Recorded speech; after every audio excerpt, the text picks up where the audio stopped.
Oke, bismillah. Assalamualaikum warahmatullahi wabarakatuh. Selamat siang semuanya. Siang, Pak. Selamat siang, Pak. Mana nih? Kalau pada nggak on mic, silakan on mic. Selamat siang, Pak. Mentang-mentang siang ya. Bismillah. Nah, kita masuk lagi ya di perkuliahan kontrol otomatis tab 3105 untuk pertemuan kelima kita. Itu kalau menurut rencana pembelajaran semesternya di pertemuan kelima kita akan bahas. Ini selesai kelihatan nggak ya? Terlihat, Pak. Oke, di pertemuan kelima kita akan membahas mengenai kriteria kestabilan, khususnya nanti kriteria kestabilan roots. Harapannya setelah di sini nanti kalian mampu secara mandiri untuk memeriksa kestabilan dari suatu sistem, dan ini kita akan evaluasi melalui UTS dan juga kuis, dan juga nanti ada tugas terstruktur yang dikerjakan secara individu yang nanti saya bagikan di akhir perkuliahan. Nah, untuk referensi perkuliahan kita masih menggunakan referensi yang sama ya, yaitu buku Katsuhiko Ogata yang utamanya ya, buku Katsuhiko Ogata dan buku Franklin. Mana di buku Katsuhiko Ogata kalian banyak menemukan referensi-referensi pendekatan secara komputasi dengan menggunakan MATLAB, dan lebih banyak lagi nanti bisa kalian lihat di bukunya si Norman Wiese. Nah, untuk materi di kelima, seperti tadi saya sampaikan, adalah materi mengenai kriteria kestabilan Roots dan Hurwitz. Setelah sebelumnya di pertemuan keempat kita masuk di materi respon transien dan keadaan tunak suatu sistem. Nah, rencana perkuliahan kita hari ini kita akan review secara ringkas di materi pekan lalu mengenai respon transien dan respon keadaan tunak kaitannya dengan masalah stabilitas sistem, dan dari situ kita akan tarik untuk menguji kestabilan dari sistemnya itu dengan menggunakan kriteria kestabilan Roots. Harapannya setelah ini tadi secara mandiri kalian bisa memeriksa kriteria kestabilan Roots ini. Untuk referensi kalian bisa baca di buku Ogata subbab 56 dan buku Franklin di subbab 35 dan 36. Harapannya materi yang sudah saya bagikan di Google Classroom di Google Classroom kita itu udah kalian baca ya. Jadi nanti kita bisa banyak diskusi di perkuliahan kita. Nah, sedikit kita review mengenai materi pekan lalu mengenai efek dari pool sistem loop tertutup untuk respon transien dan keadaan tunaknya. Kita bisa ambil kesimpulan ya bahwa untuk sistem yang memiliki pool itu kita ketahui ya, ingat sedikit mengenai bentuk umum dari pool itu adalah A ditambah dengan BI, di mana A ini adalah komponen bilangan real dan ini komponen bilangan imajiner. Jadi kalau kita contohkan ini adalah plus 2 ditambah dengan 3i, artinya komponen bilangan realnya berapa? 2. Kalau gini, 2, dan komponen bilangan imajinernya adalah plus 3. Jadi kalau kita gambar 1, 2, ini 2, ini sumbu X untuk komponen bilangan real dan sumbu Y untuk komponen bilangan imajiner. Ini 1, 2, 3. Ini kita tarik garisnya, maka ini adalah titik dari pool plus 2 plus 3i, seperti itu ya.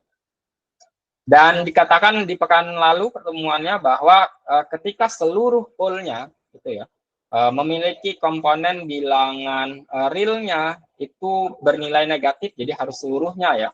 Apakah yang dia komponen imajinernya 0 atau 0, ini kan imajinernya 0 ya.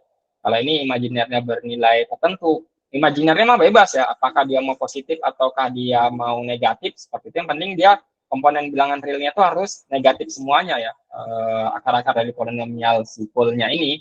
Itu maka di keadaan tunaknya nanti si nilai di keadaan tunak dari si sistemnya itu akan menuju pada nilai tertentu ya.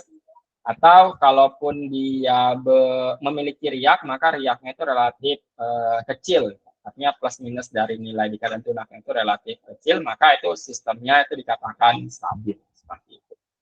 Namun kalau terdapat satu saja pol atau akar-akar dari polinomial loop tertutupnya, persamaan fungsi alih loop tertutupnya yang memiliki komponen bilangan real yang positif, seperti itu, contohnya adalah +2 ini tadi, seperti itu, maka sistemnya atau pol ini itu akan memberikan kontribusi ketidakstabilan kepada keadaan tunak dari si sistemnya ya. Artinya si sistemnya ini akan nilai di keadaan tunaknya akan membesar sampai menuju tidak hingga. Jadi membesarnya bisa dalam bentuk yang seperti ini atau dalam bentuk yang berayun seperti ini, atau dia bahkan bisa meluruh mendekati nilai si 0 seperti itu. Kalau ini masih bisa terselamatkan. Tapi ini kasus tertentu nanti kita akan lihat. Tapi secara umum dia akan meledak ya nilainya menuju tidak hingga. Maka bentuk yang seperti ini yang dia memiliki satu saja pol yang komponen bilangan realnya positif, maka dia tidak stabil. Dan gimana kalau yang dia memiliki pol tepat di sumbu imajiner? Artinya ketika bilangan realnya itu sama dengan 0. Contohnya adalah 0 plus 3i. 0 plus 3i berarti titiknya di sini tadi. Ini adalah 0 plus 3i. Maka untuk beberapa inputan dan beberapa sistem tertentu, dia bisa dikatakan stabil, namun untuk kebanyakan inputan dan kebanyakan sistem dia akan menunjukkan tanda-tanda ketidakstabilan. Nanti kita akan bahas lebih detail di pertemuan pekan-pekan yang akan datang. Nah, lantas apa sih itu kestabilan yang yang dari pekan lalu kita singgung seperti itu? Nah, untuk sistem terbatas ya pada sistem LTI atau linear time invariant, jadi pasangan input dan pasangan outputnya itu dari fungsi alihnya itu dikatakan stabil kalau satu dari 3 kondisi ini itu terpenuhi.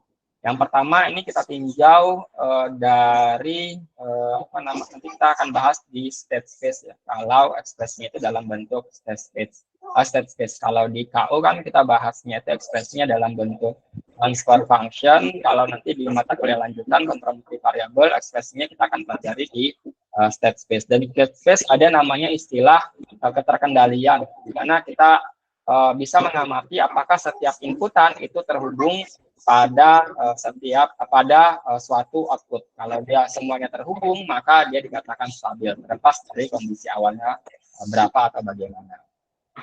Kemudian syarat kedua adalah ketika si sistemnya itu kita berikan sinyal impuls dan responnya setelah kita integralkan itu menghasilkan suatu nilai yang berhingga. Artinya dia tidak boleh tidak hingga. Kemudian syarat yang ketiga yang akan kita jadikan acuan di perkuliahan pekan ini itu adalah bahwa semua polnya itu harus berada di sebelah kiri dari sumbu imajiner seperti itu. Jadi harus seluruhnya ya terletak di sebelah kiri dengan komponen bilangan realnya itu harus ada 0, baru dia dikatakan stabil. Oke, sampai sini ada pertanyaan nggak kira-kira mengenai apa itu kestabilan?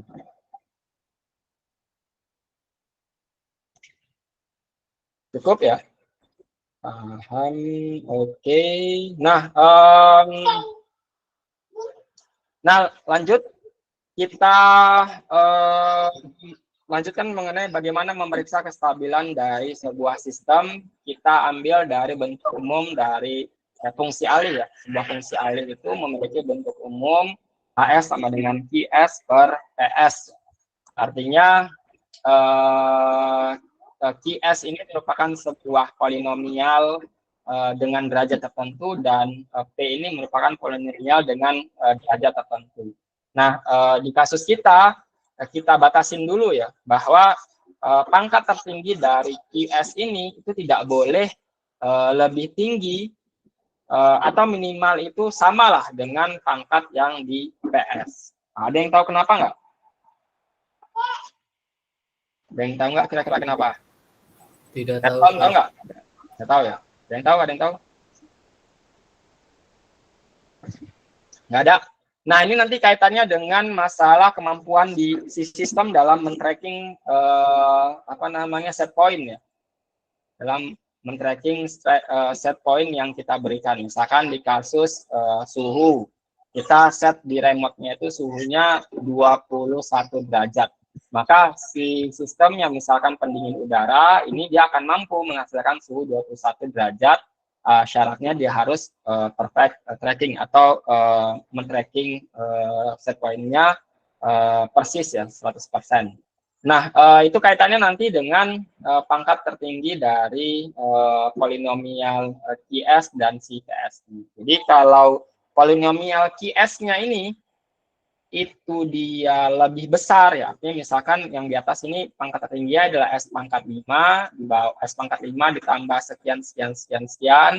Di bawah ini adalah S pangkat 4 ya, ditambah sekian sekian sekian sekian. Ini kan pangkatnya yang atas lebih tinggi ya.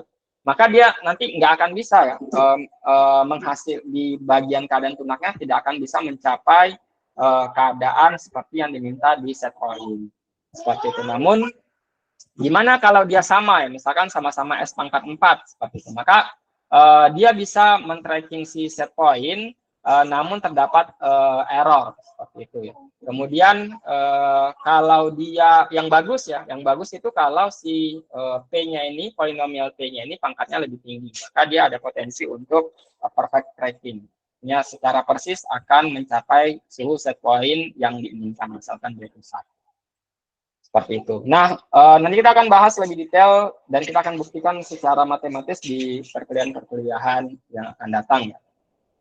Nah, maka kita butuh sebuah alat yang bisa kita gunakan untuk memeriksa kestabilan dari sebuah fungsi alih untuk sistem dinamik. Apakah sistem dinamik yang terkait dengan fluida, listrik, mekanik, dan seterusnya. Seperti itu. Nah, syaratnya apa? Kita lihat lagi di atas ya. Syaratnya adalah bahwa semua akar-akar dari polinomial P-nya ini itu harus terletak di sebelah kiri seluruhnya. Seperti itu. Baru dia dikatakan stabil. Seperti itu ya. Jadi, kalau kita spoiler dikit, kita nggak perlu tahu sebenarnya berapa sih akar-akar dari polinomial poolnya. Misalkan kalau akar-akar itu kan misalkan S tambah 1, S tambah 2. Ini kan berapa berarti nilai poolnya? S1 sama dengan berapa? -1, Pak. -1 dan S2 sama dengan -2. Ya. Ini kan akar-akar poolnya berarti seluruhnya berada di sebelah kiri. Jadi sebenarnya kita nggak perlu tahu ya nilai 1 dan nilai 2-nya. Yang penting dia di sebelah kiri aja nilainya atau bernilai negatif seperti itu. Maka dia bisa kita katakan stabil seluruhnya seperti itu. Dan cara tersebut ya dengan kita mencari akar-akarnya itu untuk polinomial pangkat 2 saya pikir atau paling tinggi pangkat 3 seperti itu masih bisa kita faktorkan dengan menggunakan rumus ABC gitu. Ada yang ingat rumus ABC nggak? S12 sama dengan minus B kuadrat ditambah plus minus akar terus-terusnya dibagi dengan 2. Nah, seperti itu ya. Dan kita cari S12-nya. Nah, itu bisa kita faktorkan ya. Namun untuk polinomial yang lebih dari 3, 4, 5, 6, sampai seterusnya, itu kita akan kesulitan untuk mencari akar-akar dari polinomialnya ya. Atau mentok-mentok kita pakai bantuan komputasi untuk mencari akar-akarnya. Lantas gimana sih? Atau ada nggak sih cara untuk memeriksa kestabilan sebuah sistem tanpa perlu repot-repot mencari akar-akar dari polinomialnya. Jadi tanpa butuh letak dari poolnya secara presisi ya. Karena yang mau kita lihat apakah sistemnya itu stabil ataukah tidak stabil saja dulu gitu ya. Masalah performansi terkait dengan rise time, settling time atau respon transient lainnya itu nanti kita akan bahas. Artinya kita butuh tahu dulu aja apakah sistemnya stabil ataukah tidak. Artinya kita butuh tahu komponen real dari dari akar-akar polinomial P-nya ini seluruhnya bernilai negatif ataukah ada satu saja yang bernilai positif. Maka gimana caranya? Kita ambil dulu bentuk umum dari polinomial P ya. di mana polinomial P di sini kita asumsikan memiliki pangkat tertinggi n. Jadi bentuk umum dari polinomial monik ya, itu di mana polinomial monik itu koefisien pangkat tertingginya selalu bernilai 1 ya. Kalau tidak bernilai 1 gimana Pak? Ya tinggal dibagi aja berapa dengan koefisien dari si pangkat tertingginya biar si pangkat tertingginya bernilai 1 gitu. Nah, berarti S pangkat N ditambah dengan koefisien pertama, Sn pangkat tertinggi kedua, dan seterusnya sampai si S pangkat 0, seperti itu. Dengan catatan bahwa koefisiennya merupakan bilangan real, seperti itu, maka tugas kita adalah memeriksa apakah akar-akar dari polinomialnya ini seluruhnya memiliki bagian real yang negatif, seperti itu. Maka dia dikatakan stabil ya, dikatakan stabil kalau semua akarnya itu stabil. Semua akar stabil berarti seluruh polnya itu terletak di sebelah kiri sumbu imajiner. Nah, maka kita diperkenalkan dengan sebuah cara yang kita namakan sebagai kriteria kestabilan Rhodes dan Horowitz ya, untuk memeriksa apakah terdapat pool yang bernilai, yang komponen atau bagian realnya bernilai positif yang menandakan dia tidak stabil ataukah tidak. Nah, secara ringkas mengenai sejarah kriteria Rhodes-Horowitz ini sudah kita bahas di pertemuan pertama mengenai pendahuluan kontrol otomatis ya. Di situ kita bahas mengenai sejarah dari awal sampai perkembangan terkini di suatu negeri gitu ya. Ada seorang ilmuwan bernama J.C. Maxwell, dia mengomentari atau menyelesaikan masalah ya pada sebuah device namanya governors ya, yang pada zaman dahulu ini merupakan perintis awal sebuah sistem kontrol, khususnya dulu itu untuk kontrol kecepatan seperti itu. Dimana secara matematis si Pak Maxwell ini bisa menyelesaikan stabilitas dari si governors ini, namun untuk persamaan yang tidak lebih tinggi daripada 3. Caranya gimana? Caranya dia cari akar-akarnya. Jadi kalau akar-akarnya itu, semua bagian akarnya itu bagian realnya atau bernilai negatif, maka dikatakan stabil. Kalau dia ada satu yang tidak negatif atau bernilai positif, maka dia dikatakan tidak stabil. Baru ini dia berikan tantangan ya pada siapa saja, khususnya matematikawan yang mampu menyelesaikan permasalahan ini, khususnya untuk persamaan derajat yang untuk polinomial yang lebih tinggi daripada 3. Baru pada tahun 1877 ya, bayangin dia nemunya itu 1868 ya, hampir 10 tahun ya. Maxwell ini dia menjadi juri pada Adam Prize. Adam Prize ini kompetisi 2 tahunan untuk memilih satu kreasi matematika tertentu yang cukup inovatif lah ya di bidang ilmiah ya. Dan pada tahun 1877 materinya adalah stabilitas gerak. Dan hadiah dari Adam Prize ini diberikan kepada Edward John Rhodes, di mana dia mampu memecahkan masalah yang diajukan oleh Maxwell ya di tahun 1868. Artinya untuk pangkat lebih tinggi daripada 3 dia mampu menyelesaikan. Dan pada tahun 1893 ada namanya Adolf Horowitz, dia juga mampu menyelesaikan masalah tersebut dengan cara yang sedikit berbeda, namun secara prinsip dia sama. Ini foto untuk Edward John Rhodes dan juga Adolf Horowitz. Baik, sebentar. Oke. Nah, terus bagaimana kriteria Rhodes ini bekerja? Nah, kita ambil bentuk umum dari polinomial P tadi ya, di mana dia merupakan polinomial monik, koefisien tertinggi, koefisien dari pangkat tertinggi ini selalu bernilai 1. Maka ini kita susun dalam deret Rhodes ya, di mana deret Rhodes ini kita bentuk menjadi S pangkat N, di mana N ini merujuk pada pangkat tertinggi dari si polinomialnya. Kemudian kita susun Sn dikurang 2, Sn dan Sn kemudian Sn dikurang 1 ya. Ini berarti nilainya adalah 1 ya. Karena dia polinomial monik 1, kemudian A1 kita tulis di bawahnya. kemudian A2 kita tulis di atasnya, kemudian A3 kita tulis kemari, A4 terus kemari, A5, A6, dan A7. Terus gimana Pak kalau pangkatnya itu dia ganjil? Artinya di bawah sini dia bakalan kosong, makanya kita bisa isi dengan 0. Seperti itu ya. Oke, sampai sini ada pertanyaan nggak kira-kira? Izin Pak, izin Oke, bertanya. silakan. Di situ juga kan saya tuh entry pertama selalu 1.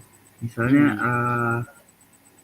kenapa gitu Pak selalu 1? Sama apakah polanya seperti ini? Misal ketika kan S pangkat N, N-nya itu 4, tiba-tiba yang keduanya itu nggak N-1 gitu, tiba-tiba 2. Apakah nggak bisa menggunakan persamaan ini Pak? Oh, gini ya. Tadi berarti kalau saya tangkap ada 2 pertanyaan ya. Yang pertama adalah kenapa ini 1? Seperti yang saya sampaikan ya, bahwa polinomial dari si PS-nya ini dari transfer function HS QS PS ya, seperti itu. Si polinomial PS ini harus merupakan polinomial monik. Gimana kalau misalnya contohnya adalah 2 S pangkat 6 ditambah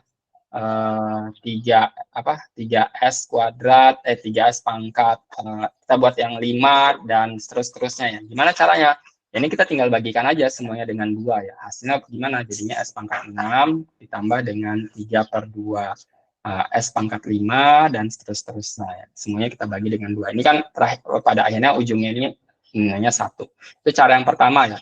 Kemudian pertanyaan yang kedua adalah gimana kalau ada pangkat yang koefisiennya itu nggak ada ya. Maksudnya nggak ada, misalkan kita ambil contoh tadi S pangkat 6 ditambah dengan 3S pangkat 5 ditambah dengan 2S pangkat 3 seperti itu dan seterusnya. Artinya di sini kan yang pangkat 4-nya nggak ada gitu. Itu bukan pertanyaan datar. Iya begitu Pak. Oke, nah maka harusnya kan di sini ada berapa? Ada berapa yang hilang, Berton? Ada S pangkat 4 Pak. Oke, S pangkat 4 ya. S pangkat 4, kenapa nggak ditulis kira-kira koefisiennya berapa ya kalau kita bisa buat? Ya, S pangkat 4 ya. Ini kita bisa buat koefisiennya itu bernilai 0 ya. 0 S pangkat 4 dan 2 S pangkat 3. Maka kita bisa tulis saja dia 0. Maka kita bisa tulis 1, 3, kemudian 0, kemudian 2, dan seterusnya. Bisa dipahami? Bisa Pak. Baik, Pak. Terima kasih. Oke. Next, lanjut. Terus gimana Pak? Kita lanjut, kita selesaikan si si deret-deret si log sini ya. Kemudian kita susun ya. Kalau di sini tadi SN pangkat 2, SN, kemudian SN kurang 1, lanjut kita menyusun deret SN kurang 2-nya seperti itu. Maka akan muncul nilai B1, B2, dan B3 ya, di mana jumlah dari komponennya ini itu selalu lebih sedikit daripada yang atas. Jadi kalau di sini tuh 1, 2, 3, 4, maka di sini ini nilainya 1, 2, 3. Ini ada 3 komponen saja ya. Jadi dia lebih kecil sampai nanti dia sisa 1. Dan pangkat di sini itu harus sampai 0 ya. Jadi misalkan S pangkat 6, berarti di sini S pangkat 5, S pangkat 4, 3, 2, 1 sampai 0. Maka gimana caranya kita mencari nilai si B1 ini? Cara mencari nilai B1 kita perhatikan, kita sebutnya, kita sebutnya matriks ini ya. Matriks A1, A1, A1, E1, A2, A1, A3 ya. Kita perhatikan ini, kemudian kita kotakin di sudut, kok net respondingnya. Sorry. Sebentar. Ini kalau kayak gini nih, biasanya solusinya kita close dulu ya. Sorry. Jalan teknis ya. Oke, saya share screen ulang ya. Ini koneksi saya nggak gangguan ya? Enggak, Pak. Oke, saya share screen ulang. Oke, udah kelihatan? Sudah, Pak. Oke, kita perhatikan si matriks ini ya. Dan si ujung bawahnya ini, maka kita ambil rumusnya itu adalah minus 1 per A1. Jadi pembaginya yang pembaginya itu adalah A1 ini. Yang di pojok kiri bawah dikali determinan dari si matriksnya. Determinannya apa? A3 A3 kali A1 A3 dikali 1 dikurang dengan A1 dikali A2. Setelah kita cari, maka dapat nilai B1. Selanjutnya untuk B2 seperti itu. Maka yang kita perhatikan adalah yang ini. Yang ini kita hilangin. Ini tetap di pojok kiri. Maka matriksnya itu menjadi A5 1 dikali dengan A4 A1. Seperti itu ya. Maka lanjut untuk B3 seterusnya. Sampai sini ada pertanyaan kira-kira?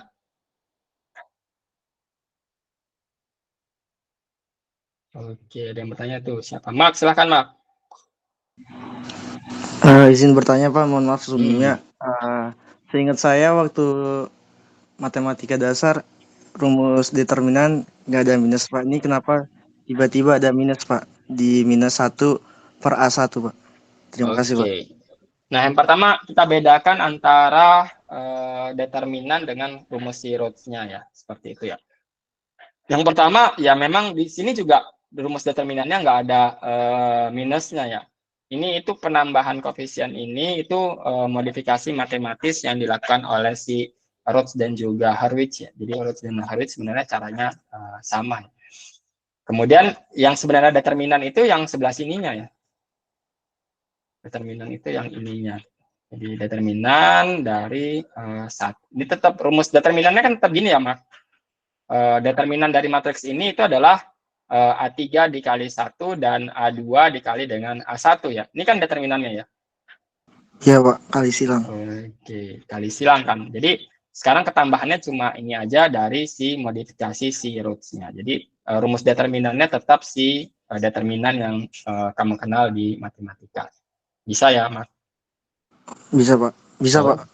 Paham Pak. Siap. Terima kasih Pak. Terima kasih. Nah lanjut, selanjutnya kita susun untuk mencari yang lebih kecil ya. Kalau di sini tadi ini komponennya ada 4, di sini komponennya 3, kemudian kita cari untuk komponennya 2 ya. Maka kita susun C1. Kalau C1 gimana? Maka kita perhatikan yang di sini matriksnya. Yaitu di atasnya ya. Yang ini ya. Maka rumusnya adalah di kotak sebelah kiri berarti minus berapa rumusnya? Minus C1 kira-kira? Minus 1 bagi berapa pojok kiri bawahnya? B1, Pak. Oke, B1 dikali determinan dari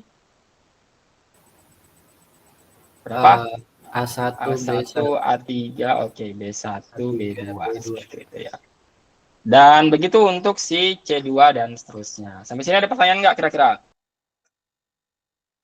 Bisa paham semua? Izin bertanya, Pak. Oke, silahkan. Jadi itu tuh untuk pencarian rumus Sn min seterusnya ke bawah itu lanjut seperti itu atau ada batasannya ya Pak? Nanti sampai si S-nya ini pangkat 0 ya. Sampai si S-nya ini pangkat 0. Kalau misalkan nanti sama-sama 1, nanti kita kasih bantuan 0 koefisiennya di sebelahnya. Artinya harus sampai si S pangkat 0. Jadi kalau tadi ini S pangkat 6, maka dia S pangkat 5, S pangkat 4, 3, 2, 1 sampai 0. Seperti itu rasio. Nanti kita ambil kita lihat contoh pada nilai yang beneran. Oke, Pak. Makasih, Pak. Oke. Nah, ini tadi ya yang ditanya oleh si Rasya sampai 0. Terus gimana kalau sudah selesai si array-nya ini, maka si sistemnya itu dia dikatakan stabil. Kita perhatikan yang berwarna merah ini. Jadi hanya di kolom satunya ini aja yang kita perhatikan. Ada nggak perubahan tanda? Perubahan tanda ini maksudnya yang ini kan wajib semuanya positif ya. Kalau ada yang negatif mah udah ketahuan dia pasti dia tidak stabil ya.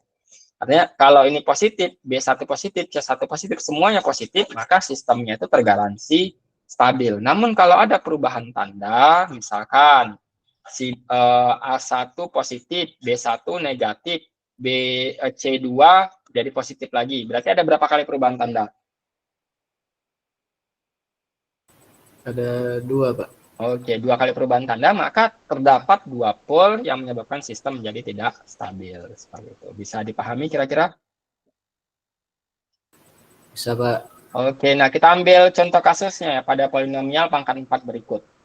Yaitu S pangkat 4, 4S pangkat 3 ditambah dengan S kuadrat ditambah dengan 2S tambah dengan 3 ya. Maka kita susun, ini kan 1 ya. Ini 1 menjadi kemari, kemudian 4 ke bawahnya, kemudian 1 ke atas, kemudian 2 ke bawahnya, 3 di atas, dan ini ya, yang saya katakan tadi, kalau dia misalkan nggak genap, maka kita bisa tambahkan dia 0 sebagai bantuan. Nah, kemudian karena ini S pangkat 4, kita harus cari sampai dia S pangkat 0 ya. S pangkat 4, 3, 2, 1, 0. Maka kita cari B1, B2, C1, C2, dan juga D1. Di sini nih, nah ini perhatikan ya, alat bantunya yang seperti ini. Sebenarnya ini nanti hasilnya itu hanya B1, B2, dan juga C1 ya. Tapi karena dia pangkatnya masih sampai 1, dan pangkatnya ini harus sampai 0, maka kita harus perbantukan si C2. Caranya gimana nanti kita lihat. Nah, berikutnya kita cari yang si B1-nya dulu ya. B1 kira-kira dapat setengah dari mana ini? B1 sama dengan, ini kan yang kita perhatikan. Berarti minus berapa? Minus 1 Minus per 1 4. per 4 dikali berapa? 1 determinan. 2, ya determinannya berapa? 2 dikurang 4. 2 dikurang 4 ya. 2 dikurang 4 berapa? Minus 2 ya. Minus 2. Minus 2 di ini berarti ini minus 1/4, berarti ini habis, maka positif ya. Ini berarti hasilnya adalah positif 1/2. Oke, bisa ya. Kemudian lanjutkan untuk mencari B2. Dengan B2 berarti minus 1/4 dikali dengan determinan matriks 1, 3, dan 4, 0. Maka hasilnya nanti adalah 3. Ya. Nah, berikutnya kita cari untuk C1 ya. C1 carinya berarti gimana caranya? Matriksnya yang mana matriksnya?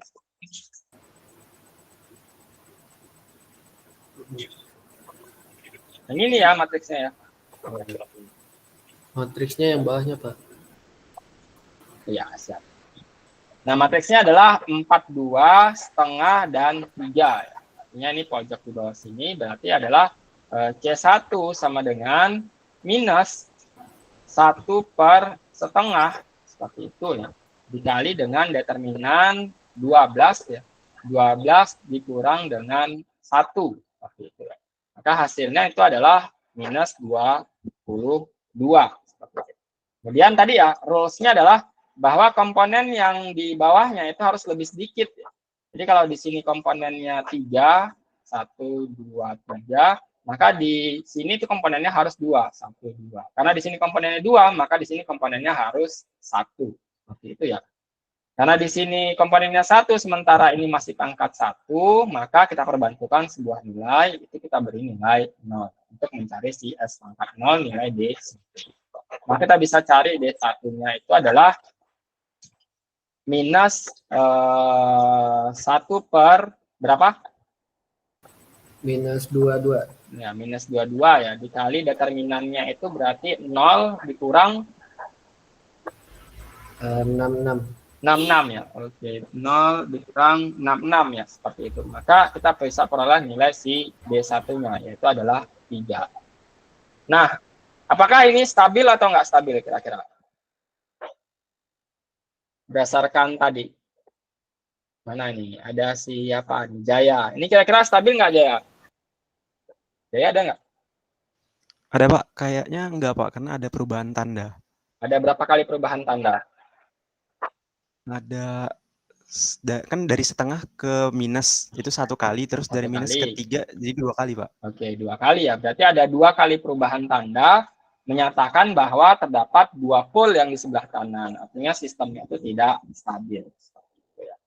Oke, dan kalau kita periksa dengan menggunakan MATLAB ya, nanti kalian bisa gunakan codingan ini untuk memeriksa fungsi alih ini. Oh, sorry.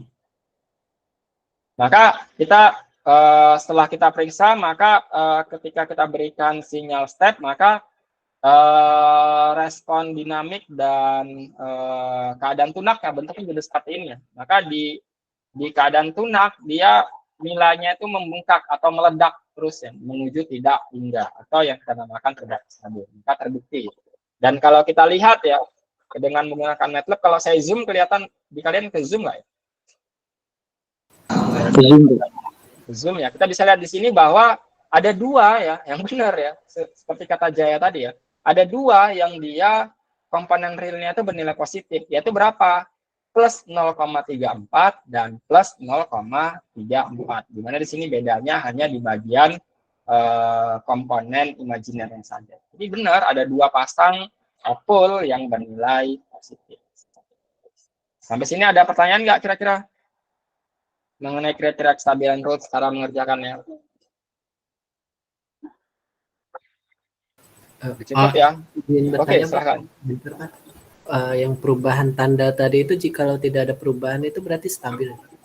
Ya, kalau tidak ada perubahan tanda kan berarti dari atasnya positif semua ya. Berarti itu dikatakan stabil. Berarti polnya seluruhnya berada di sebelah kiri. Oke, Pak.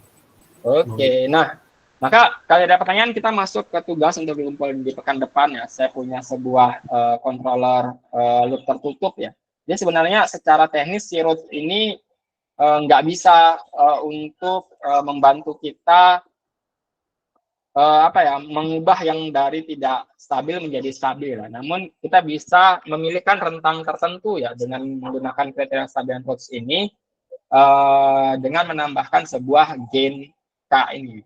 Nanti kita pilih nilai K-nya menyebabkan sistem tidak stabil. Kalau di sini ini sistemnya stabil atau enggak? Sistem awalnya ini.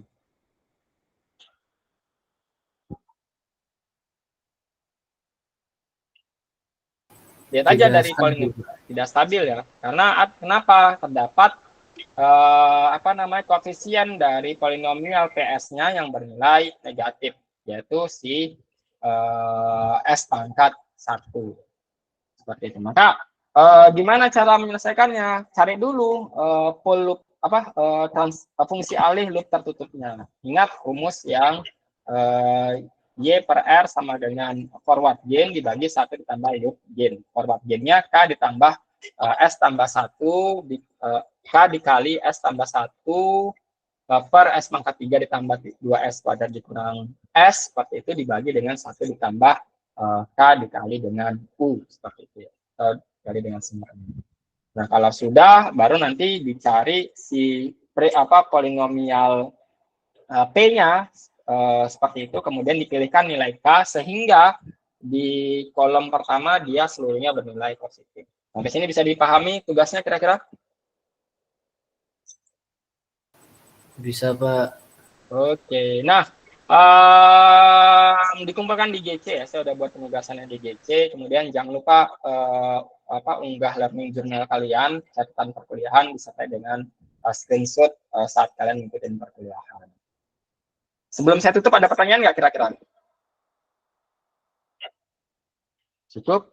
Oke. Nah, tadi seperti yang saya sampaikan bahwa Rhodes ini sebenarnya dia secara teknis nggak bisa kita gunakan untuk menstabilkan sistem. Namun dengan trik-trik tertentu kita bisa menambahkan gain K seperti itu ya untuk memilihkan KK tertentu sehingga si kolom pertama dari deret Rhodes-nya itu seluruhnya bernilai positif. Maka materi berikutnya adalah keuntungan dari kontrol umpan balik. Bagaimana si gain K ini tadi itu bisa kita manfaatkan untuk merubah sistem yang awalnya tidak stabil menjadi stabil. Untuk materi pendahuluan di controller di proporsional, derivatif, dan juga integral. Oke, sebelum kita tutup, silakan presensi, di-scan saja barcode-nya. Ada yang bermasalah dengan presensinya? Tidak ada ya? Oke, udah di-scan semua? Udah, Pak.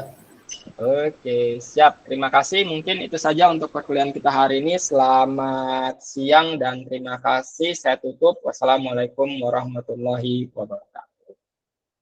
Waalaikumsalam warahmatullahi wabarakatuh. Ya, stop recording dulu.